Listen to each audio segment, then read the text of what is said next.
Hello, hello! Happy December 1st, Yun, 2024!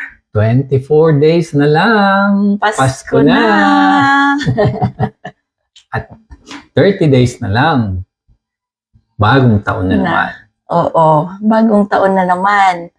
Meron na naman tayong bubunuin na New Year's resolution. Yan, ako. Parang kailan lang. Oo. So, di bali kahapon, di ba, we talked about how are we going to rewrite our Life story, or our journey, di ba? How are we going to redefine or reinvent? So, siguro nakapagsulat kayo kahapon kung ano yung gusto nyong mabago sa chapter ng buhay nyo by 2025. Although it's a good thing na makapag-start na kayo dun sa New Year's resolution. Mm-mm. So, about doon sa yung writing your wishes, your goals for the following year. What would you do if you weren't afraid? Yun. Yung tanong yan. Diba? Kumbaga, what would you do if fear wasn't holding you back? Yeah. Diba? Kasi we all have our aspirations in life, we all have our dreams in life, diba? Yung iba talagang they are dreaming bigger than you can imagine. But what if fear will not hold you back to achieve your goals? Mm-hmm. Ano sa tingin nyo ang mangyayari? Yun. So, meron tayong tinatawag na psychology of fear. Diba? Sige, It's like how fear hold us back. So, sabi sa psychology, fear is a natural response to perceived threats, but often becomes a barrier in non-life-threatening situations like pursuing our goals. Ano nga ba ang fear? Fear Is it the absence of courage? Maybe it's fear o takot ka. Takot. Siguro nga, dahil may absence of courage. Oo. Wala kang tapang, wala kang lakas ng loob na harapin yung isang bagay na gusto mong gawin. Mas nangingibabaw sa iyo yung takot, mas nangingibabaw sa iyo yung negative effect ng pwedeng mangyari. Kasi syempre we have common fears, 'di ba? Syempre fear of failure, fear of rejection, fear of judgment, or fear of the unknown. So those fears are actually a natural response, 'di ba? Kasi when you are not fearing something, so parang kumbaga parang hindi mo binibigyan ng reservation yung sarili mo. Which is fine kasi yun nga, 'di ba? As the psychology says nga daw, it's a natural response to any perceived threats. Defense mechanism mo yung fear. Mm-hmm. And then, syempre, living in fear, syempre, may consequences din yon. So, unang-una, those are the missed opportunities. Huwag kang mag-e-expect na meron kang makukuhang mabuti or ma-achieve mo yung goal mo kung wala ka namang gagawin. Kung wala kang ina-exert na effort in order for you to achieve your goals, di ba? Tama. And syempre, another consequence of living in fear is stagnation. Ano ba yung stagnation? Kung nasan ka ngayon, nandun ka pa rin. Oo, stagnant lang. Kumbaga, kung sa tubig, alam niyo yung tubig na nasa lalagyanan lang na hindi siya nagagalaw. Stagnant lang siya. Ganon lang. And then, syempre, yun yung another consequence ng living in fear is yung unfulfilled potential. Kasi, syempre nga naman, kung stagnant lang yung tubig, ano ba nangyayari kadalasan? Nilulumot. Parang nababawasan na lang unti-unti nang hindi mo nalalaman. Tapos yung mismong pinaglalagyan niya, nagkakaroon na ng cloudiness. So So you will not know. Hindi klaro. Oo. You will not know your potential not unless you take action, you take a chance para malaman mo if you can do things na yung sa tingin mong hindi mo kayang gawin. Mm-mm. 'Di ba? And then syempre, you need to also identify your fears, 'di ba? You need to recognize what makes you parang what makes you have that fear, yung feeling of fear, 'di ba? Acknowledge it. Oo. Para at least alam mo kung saan ka huhugot. Na alam mo kung saan mo dapat bigyan ng mas lalong confidence yung sarili mo. Oo. Ito na lang yan eh. What are you most afraid of right now? Yun. Kung maitatanong ko lang po sa inyo, ano ba yung something na natatakot tayong mangyari? 'Di ba? Syempre marami tayong when it comes to fear, maraming pumapasok sa isip natin. Syempre yung sa family, 'di ba? What will happen kung may mangyari sa atin, anong mangyayari sa mga anak natin, 'di ba? Yung mga ganun na mga bagay, 'di ba? And then syempre, what would your life look like if you face that fear head on? Alone. Alone. Yun ang mas Oo, malupit. yun ang malupit. So, ayun nga, madalas sinasabi nga din sa sermon ni Father Dave, no, naalala ko, ang fear of old age, sickness, and then eventual death. Kasi hindi ka naman habang buhay na bata, hindi ka habang buhay na malakas. So, habang may kaya mo, kumbaga gawin yung mga bagay na gusto mong gawin o kaya mong gawin, feel free to do it.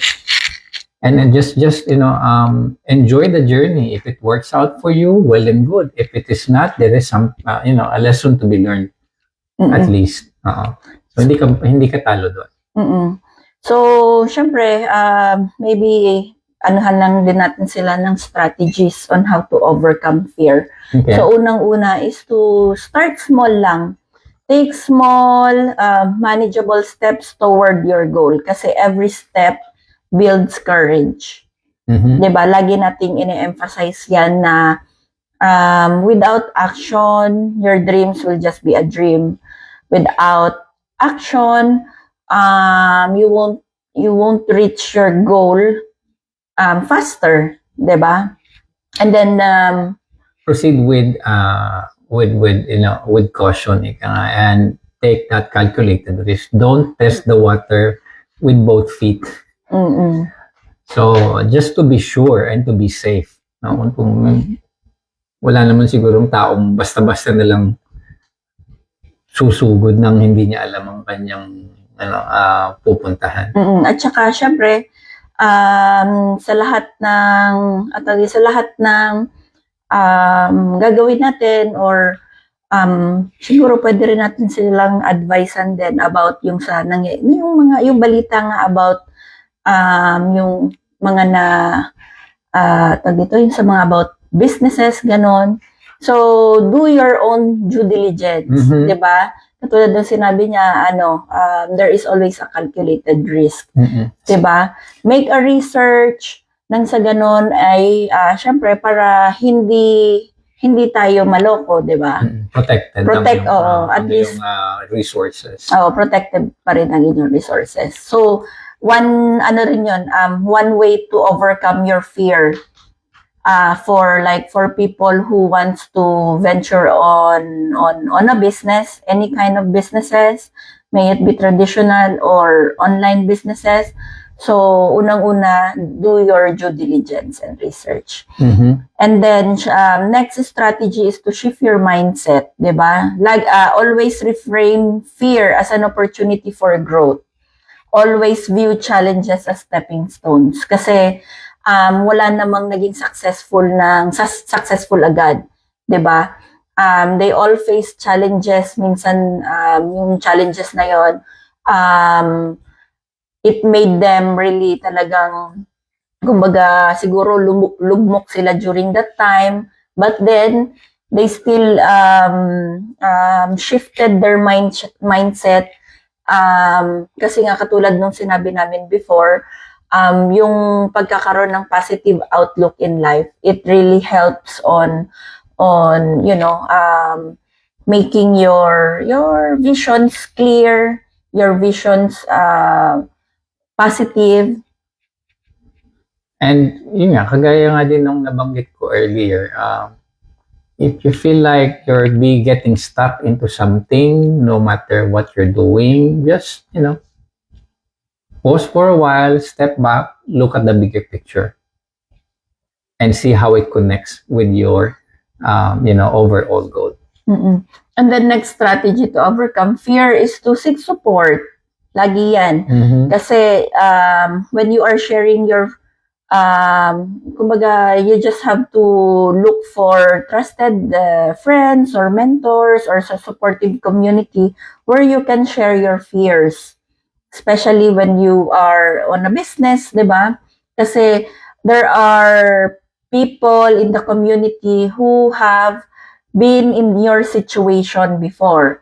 So they might help you as well help you with overcoming your fears kung nasaan man, kung anumang estado ng fear ang meron ka. When it comes to with your businesses, or baka alam niyo yun, makatulong din sila sa pinagdadaanan mo. You'll never know. Malay mo, pinagdaanan na pala nila yun. And they can, share with you, guide you how to deal with it, how to overcome it. Yun ang kagandahan ng joining a community. Sa ngayon, marami ng kumbaga community siguro sa IT halimbawa, lalo na sa mga developers. Pagka ako merong gustong i-develop sa Power Apps, sa SharePoint or something na hindi ko mapagana, join ako ng community. Raise ako ng questions. Naglalabas ang lahat. Pati yung mga workarounds, pati yung kung minsan i-detail pa nila step by step how to deal with it. So, that being said, parang syempre napakagaan sa buhay, sarap na nakuha mo yung sagot na akala mong imposible sa isang community na hindi naman pala ganun siya ka-complicated. So, yun ang kagandahan sa communities. So, and then, next strategy to overcome fear is, syempre, you have to visualize your success, di ba? Just imagine the outcome of pushing past fear. Di ba? You have to focus on achieving your goals, not on the risk. Diba? Katulad nung na-mention namin na on the past live sessions, always just try to make a vision board. Diba? Kung ano yung gusto mong ma-achieve in 2025 or 2 to 3 years from now. Kasi every time you see that vision board, yung mga visions mo na nilagay mo sa board, kaya nga vision board, diba? Yun yung nagbibigay sa'yo ng courage to work smarter, 'di ba? Para ma-achieve mo yung goals mo faster. And it keeps you motivated na rin. Oo. And then last strategy to overcome fear is syempre act despite the fear. 'Di ba? You have to acknowledge your fear, but syempre take action anyway. Kasi courage is built through doing. 'Di ba? Kasi minsan meron nga yung tawag dito, naalala ko dati nung sa nasa Abu Dhabi kami. Meron kaming pinuntahan na isang theme park, water theme park. Okay. So meron silang slide doon na ang tawag is Leap of Faith. So yung slide doon is like almost 90 degrees siguro yon. Vertical siya. Vertical siya, pag ganun talaga.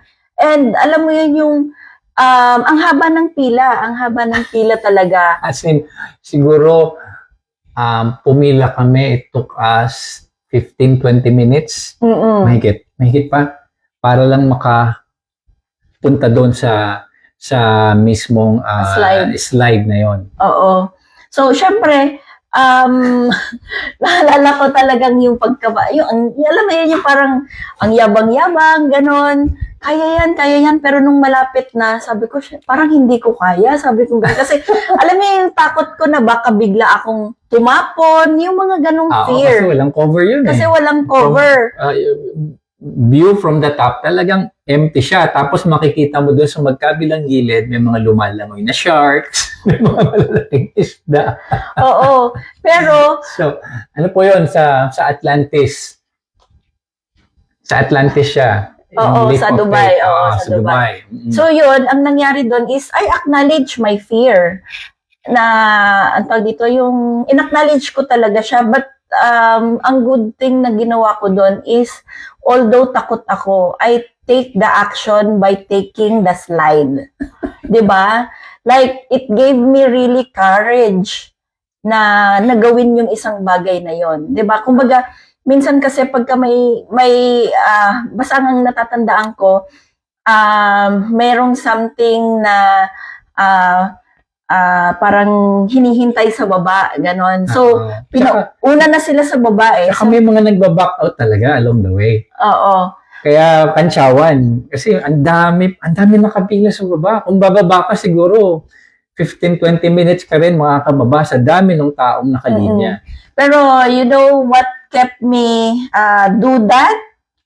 Yung slide. Kasi I know that at the end of that slide, nandoon siya, nasa baba siya, na naghihintay sa akin. So, bakit namin shinare yon? Kasi nga, 'di ba? We have the fears, all kinds of fears in life, 'di ba? Katulad nung sinabi namin kanina, fear of rejection, fear of failure, fear of judgment, 'di ba? It's okay, but when you acknowledge that fear and you know that there is someone who is ready to, alam mo yun, gabayan ka, samahan ka sa magiging journey mo, everything is worthwhile. Mm-hmm. But syempre, you just have to do your part, take the action, 'di ba? And then since we have the strategies to overcome the fear, syempre, meron ding benefits of overcoming the fear. So, unang-una, personal growth and self-discovery. Mm-hmm. So, I didn't know na by taking that leap of faith, yung padulas na yan, doon ko na, ay, kaya ko palang gawin. Kasi never ako talagang nag-take ng mga ganon na mga, dito yung mga parang risky na mga team parks. Kasi takot talaga ako. But syempre, I made a discovery on myself na kaya ko pala, basta, ang tawag dito, basta may kasama ako. And then, hindi rin siya kataasan, hindi rin siya kababaan. No? Nasa 60 feet, yun ang actual na height niya. Pero the fact na open siya, tapos yung fear mo na may magkamali, mapasobra ka, maglanding ka dun sa shark infested na area. Pero magkahalong takot at saka excitement. Oo. And then second benefit of overcoming fear is yung new opportunities and experiences, di ba? So, kung hindi mo ba tinake yun, hindi mo ma-feel, may experience. Ay, ganun pala. Ganun ang feeling, oo. And then, third is building resilience and confidence. Ayan. So, yun, talagang, kumbaga, yun nga nakaya ko eh. Pagbe-business pa kaya. Diba? Ulit pa nga sana siya eh. Kaya lang mahaba na masyado pila at saka ginabi na kami nun. Hapon na yun halos. Oo. Sa sobrang haba. Diba? Kumbaga sa dami na ng mga fears na na-overcome ko, pagbe-business pa kaya, diba? Uurungan ba natin yan? Eh kung sa ikakaganda ng buhay ng pamilya natin, diba? Why not? Tama. But syempre, I did my research, I did my due diligence. Oo. That's why we are here. At saka nag-seek siya ng community. Sige, mauna ka muna dun sa baba. Oo. Nag-seek ako ng support, Oo, 'di ba? tama. Oo, tama 'yon. And then syempre, fourth benefit of overcoming fear is syempre achieving your dreams and inspiring others. Mm-mm. Kasi yung ginagawa natin, we'll never know who will be inspired of your achievements, 'di ba? Mm-mm. Kasi baka merong ibang tao na they are just waiting for you. 'Di ba? They are just waiting for you na may makita, and then the way how you yung dalhin yung sarili mo, that's the time that they will get inspired of that magiging inspired sila na gawin din kung ano yung nagawa mo, kasi kung ikaw nga nagawa mo, how much more sila pa, 'di ba? Tama. And then syempre kailangan lang din natin na parang i-encourage yung bawat isa na take one fear and one step at a time to overcome it. 'Di ba? Recognize your fears, and syempre you need to take an action in order for you to overcome that fear. Tama. 'Di ba? Kasi fear is natural but manageable, 'di ba? And action builds courage. The same thing, the reward is worth the risk. Yun.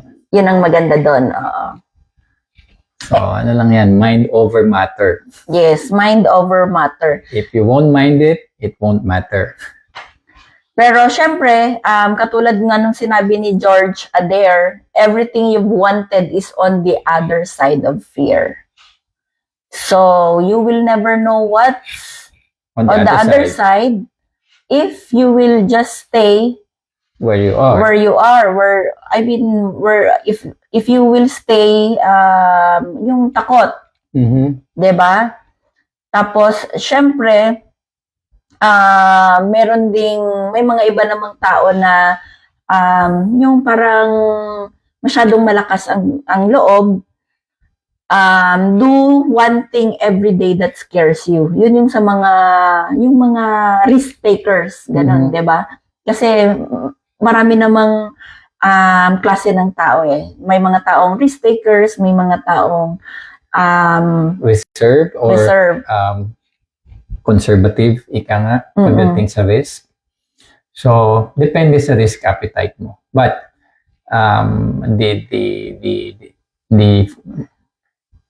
the end game will be you have to take action on the, regardless or no matter how much risk is involved. Oo. So just to close the discussion, you are braver than you believe, stronger than you seem, and smarter than you think. So don't let fear stop you from creating more than you deserve. Sarap pakinggan, di ba? So, kaya natin yan. Kumbaga, kaya nating malampasan lahat ng mga pinagdadaanan. Kaya nating ma-achieve yung dreams natin. Siyempre, kasi it will all start with us. Di ba? Nasa atin yon. Kasi walang ibang gagawa nito. Walang ibang taong mag-a-achieve ng dreams mo kundi ikaw lang. 'Di ba? Correct. So, yun lang po. Masyadong napahaba na kasi first day of December. And, ilang araw na lang din. Ilang araw na lang. Oo, Pasko na rin. Pasko na. Tsaka ma-achieve na natin yung ating 90-day challenge. Pero, ewan ko siguro baka magtuloy-tuloy tayo. Why not? Di ba? So, it feels great having you on our side, walang sawa na nanonood, and sharing your comments and all. So, napakasarap na may ka-interaction din kahit papaano. Hindi, at saka ano lang din, kanina kasi galing kami sa party. Ayun. Maganda lang sa pakiramdam na kahit na isang tao, alam niya kung ilang days na kaming nagla-live. So, shout shout out out kayo kay Adrian, Sir, sa kanyang pamilya. Sir Adrian. It's his son na 6th birthday. So, Oo. nagulat na lang din ako. Uy, day 63 nyo na, di ba? So, nakakatuwa na. nakakatuwa na. Okay, nanonood ko na siya. Nanonood siya. So, nakakataba po ng puso Mm-mm. na makarinig ng feedback na gano'n na And may napupulot silang aral. May natututunan sila. So, yun ang isa sa malaking bagay na kumbaga nakakapagpataba din ng puso because it adds value to those people who are, viewing. And syempre, malaking bagay na ay, ganun palang nagiging impact nito sa ibang tao. So maybe kahit natapos na yung ating 90-day challenge, you will be seeing, you will still be seeing us. So, maraming salamat po ulit for tuning us and for watching the replay. It's us again, June and Shine from North Carolina, USA. Maraming salamat po. Blessed Sunday, and Monday sa Pilipinas. Good night. Good night.